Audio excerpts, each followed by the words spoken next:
Well, it has certainly been a while, hasn't it, my friends? It's your boy, Ed0626 here, back again with another full-fledged YouTube video, something I haven't made in quite a number of months. There's a couple of reasons for that. That's not why we're here today, but I'll be very brief about it. Been dealing with some stuff. Take care of your mental health, everybody. In addition to that, I've been in the process of moving. I now live in a completely different state than the great state of New Jersey, which I miss very much. But nonetheless, I have a pretty solid setup here. I've been doing a little bit of content creation in the sense where I have been doing a lot of streaming on Twitch. And if you would like to follow me there, the link for that will be located in the description below. I would greatly appreciate if you follow and support your boy. Now let's talk about the main course. The meat and potatoes, as I like to say. The Black Ops 6 beta. Now, I'm not going to lie to you guys. Judging by the last several betas I have played since Modern Warfare 2019, I haven't been all that impressed with Call of Duty. As a matter of fact, I haven't bought a Call of Duty with my own money since COD World War II. That, my friends, is what I like to call a mighty long time. However, this would be the year that I give COD one more shot, and I hoped to God that I would be at least somewhat impressed with the game.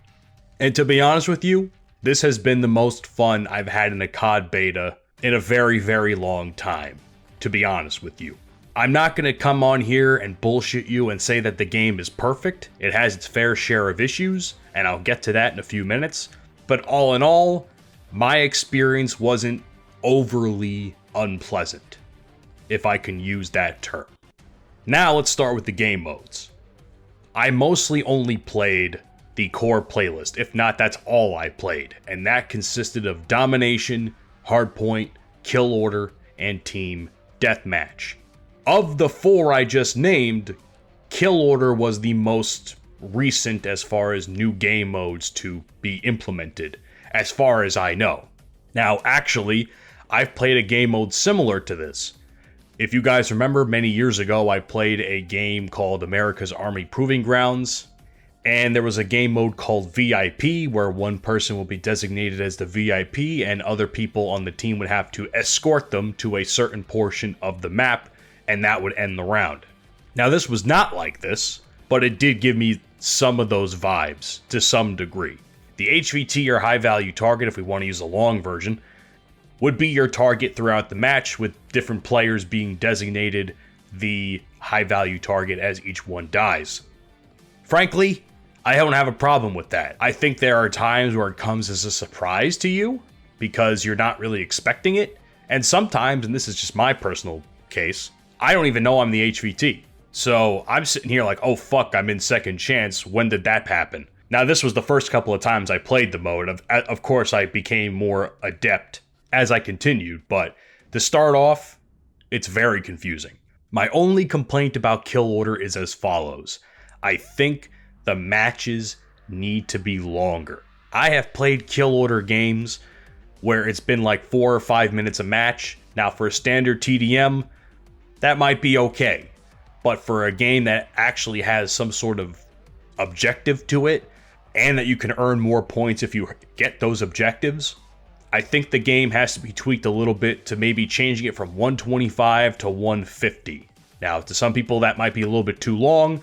But frankly, I hate having to move through matches every 4 to 5 minutes. I like to have a little bit more of a score in there. I would like to have more opportunity to play the match. I don't want to join a match halfway through and the game's already going to end in the next 2 minutes anyway. So I think the pacing needs to be a little bit slower as far as earning score goes. Now let's talk about the maps, shall we? I think there were 5 maps that we played throughout the beta, which to my knowledge has been some of the most I can recall in quite some time. Those maps were Rewind, Skyline, Derelict, Scud, and Babylon. Now, if you want my honest opinion of the 5 maps I just named, I think Skyline's the best, Derelict shortly follows, Rewind would be next, Babylon would be 4th, and Scud would be last. I don't think Scud's a terrible map. I just think some of the spawns on there are pretty fucking wonky, and I think some of the design choices on the map are pretty wonky sometimes. Babylon's a fucking shit show in its own right. I could have easily put that in last It's just an absolute mess on objectives. The map is probably best played on TDM. Rewind's kind of in the middle for me. It's not a bad map, but it's not my favorite at the same time. It's just a pretty average map to me. Derelict I quite frankly enjoyed overall for pretty much all of the game modes. I didn't necessarily have a problem with any of it, to be honest. Maybe some of the spawns were a little wonky at times. I definitely ran into some issues there.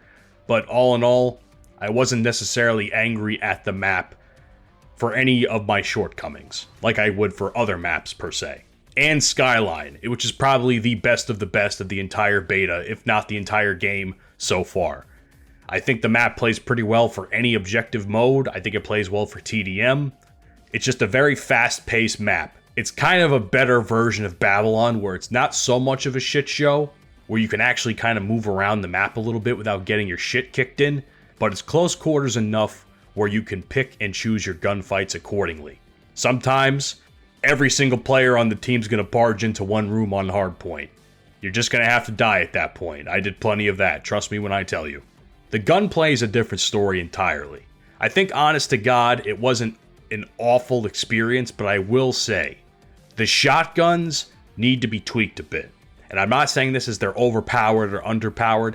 I think there's an input delay when you hit the trigger, and the shotgun takes a millisecond or two longer than you would if you were using a regular gun to shoot. And I think that little delay costs you a lot. I also think the spread of the shotguns, depending on some of your attachments, needs to be improved. I think there were times where the range needs to be vastly improved, because the shotguns aren't getting the kills they should be getting at the range that you're shooting it at. I have had plenty of times where I shot dudes in the back, which were normally kills in any other scenario, but for some reason, that particular instance, it didn't work. And I don't know why. I have no justification. I have no explanation. It's just a very big, confusing clusterfuck of a mess. The ARs were all pretty solid. I think the M4 was my favorite. The AIMs and AK are what they are. I think they're a little bit underpowered. As a matter of fact, I think the AK was actually nerfed a bit in the beta, if I remember someone saying it correctly in one of my chat parties. But I definitely think as a whole, the ARs need to be buffed a little bit more than what they were in the beta. The SMGs, however, are a completely different story. The SMGs completely run the game. MP5, or the C9 or whatever it's called, the MP5 variant, phenomenal gun. I can't say enough good things about it. The AK-74U, or the Jackal, whatever the fuck it's called, I call it the AK-74U because that's essentially what it is. Another beast of a weapon. Even when it was nerfed, it was still getting kills left and right, and it was still dominating lobbies. The Tonto, which was released in the second week of the beta, is a pretty solid gun. It hits pretty hard, but it shoots very slow, and I think you have to pick and choose your shots with it if you really want to be proficient at it. I tried to do the best I could, but there were times where that gun wasn't working with me. I didn't work with any snipers. I barely even worked with the one LMG that we did have. And even then, the LMG hit pretty hard. I just hate the fact that it's so goddamn slow. And I know you move slowly with LMGs for physics purposes, but just everything about that gun just moves slowly, and I just can't stand it. Especially when you're a fast-moving player or attempting to be a fast-moving player. It's not a gun that you typically rush with. It's kind of the gun where you kind of hold down in an area, whether it's hardpoint or domination, and that's where you just shoot lead downrange. I did that quite a few times, and it worked out in my favor.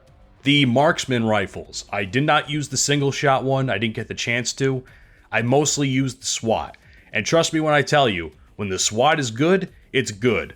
But in the game that it's set in, definitely has its fair share of issues. I think the SWAT is too slow of a gun to compete with any other gun in the game, especially the SMGs. But I think the created class gives you enough options to maybe adjust to make up for it. But I still think it needs to be buffed in terms of fire rate. My personal opinion. Now, let us talk about Omnimovement. I'm not going to lie to you, I have mixed opinions on it. I have no problem with it being in the game as far as like movement goes. I think there will be people that will abuse the absolute shit out of it. That's a given. But all in all, I don't have anything horribly negative to say, if I'm being honest with you. I think the only negative I have is that I'm not proficient enough at it, so I'm trying to learn it like everybody else is, and some people are doing it a little bit better than I am. I'm not sure if it was just my reflexes or the controller or what, but I feel like sometimes the game wasn't moving the way I wanted it to on my PS5 controller, and maybe that's just a PC advantage, I'm not sure. My one complaint about Omnimovement, and I have nothing to prove this, but I felt like it happened enough where I got a gauge of how it was acting. If someone is in the process of using Omnimovement and you're shooting at them, I think the game protects people that use it a lot to the point where you have to do just a teensy bit of damage more than what you typically would if you were just normally shooting at somebody. That's just my honest opinion. Again, I have no data to back this up. This is just a personal opinion based on me playing the game. I think people who use Omnimovement are being protected a little bit in terms of getting shot at, and I think you have to do a little bit more damage than you typically would in order to get the kill as they're using that movement against you. And frankly, if you want my honest opinion, I think that's a negative aspect if I'm right in that hypothesis there. Now, I want everybody's opinion on this in the comments section. Feel free to tell me if you think I'm wrong. Feel free to tell me if you think I'm somewhat right. I could be wrong, but I feel like there were times when I was in gunfights with somebody using Omnimovement, and I feel like I had to do a little bit more damage than I typically would have with any other person on the map if they just weren't using that movement. So that's really the only complaint I have about it. Other than that, I think the movement actually helps getting around the map a little bit better, and I think it offers for some phenomenal plays.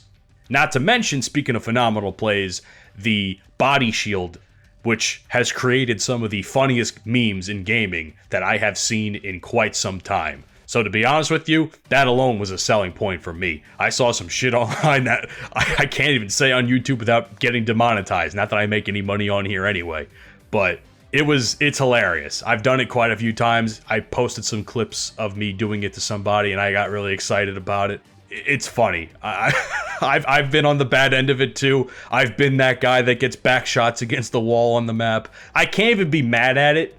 I know people do it as a rage-inducing thing, but I can't be mad at it, to be honest with you. It's just too stupid and funny to be mad at. That's just how I am, and that's how I view it. But as far as the "am I gonna buy the game" announcement, the short answer is yes.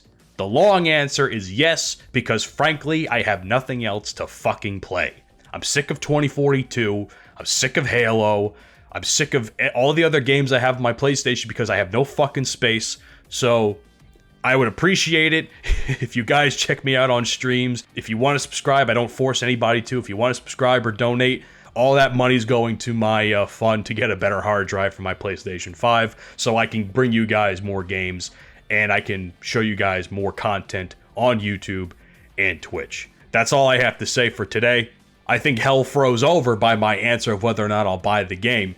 But to be honest with you, I think there's a pretty solid base there. I just have to see the other guns. I just need to see the other maps. So far, I'm impressed, but I'm not blown away, because the game could be tweaked with a bunch of different things. As we are all well aware, no game when it comes to Call of Duty is perfect at launch. It has to be tweaked for it to become playable. But to be honest with you, if I had fun on the fucking game, it must be good enough, because I was pretty pleased overall with what I had played over the course of the last 2 weeks. So with that being said, I appreciate you guys being here. Let me know what you think about everything I said down in the comments below. Please check me out on Twitch. I'm going to try and get more streaming done on there. Please check out the Bromigos podcast and support us on that platform as well. And I will see you guys, hopefully, on another video. Take care of yourselves, and most importantly, take care of each other.